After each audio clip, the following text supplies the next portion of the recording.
દક્ષિણ ગુજરાત અને સૌરાષ્ટ્રને દરિયાઈ માર્ગે જોડતી રોપેક્સ ફેરી સર્વિસ ઇકોનોમિક કારણોસર થોડા સમય માટે બંધ થયા બાદ હવે આ સર્વિસ ફરીથી શરૂ થઈ રહી છે. દરિયાઈ માર્ગે માત્ર 3 કલાકમાં હજીરા અને ઘોઘાને જોડતી આ સુવિધાને પ્રવાસીઓને માલ સામાનના પરિવહન માટે અનુકૂળ બનાવતા વોયેજ એક્સપ્રેસ ઇન્ડિયા દ્વારા ભારતની પ્રથમ સોલર દ્વારા સંચાલિત રોપેક્સ ફેરીની સેવાઓનો ઉપયોગ શરૂ કરાઈ છે.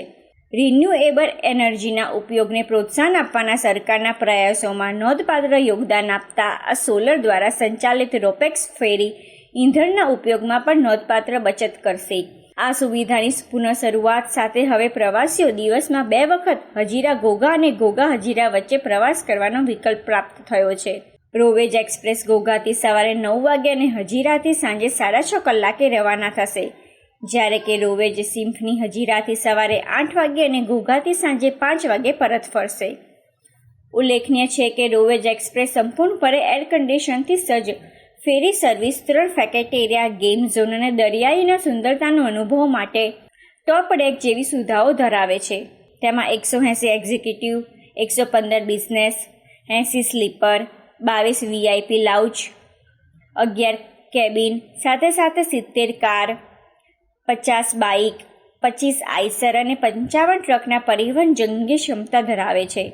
બીજી તરફ રોવેજ symphony 316 executive, 78 business, 14 VIP lounge, 85 car, 50 bike, 30 ટ્રકના પરિવહનની ક્ષમતા ધરાવે છે.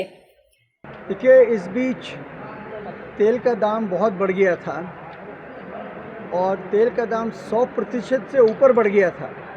तो ये पॉसिबल नहीं था कि मैं वो बढ़े हुए दाम को अपने कस्टमर के ऊपर डाल सकूं, क्योंकि कस्टमर उस दाम को अफोर्ड नहीं कर पाता.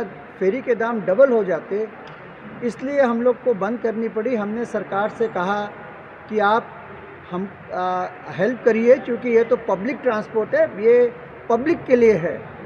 तो जब तक सरकार इसको देख रही थी, उन्होंने अब हमें कुछ आश्वासन दिए हैं. पहला आश्वासन उन्होंने ये दिया है कि जो तेल है, तेल के लिए इन जहाज़ों में जो पैसेंजर को लेके चलते हैं कोस्टल में, आईवी ट्रेड में, उनके लिए उन्होंने कहा कि हम टैक्स की माफ़ी कर देंगे. उसका फाइल मूव हो गया है, वो देख रहे हैं. दूसरा, सरकार ने ये भी कहा है कि हम जो आपका पोर्ट ड्यूज़ है और जो आपको वो माफ़ कर देंगे, और जो ये टग भी सरकार बोल रहा हम करेंगे.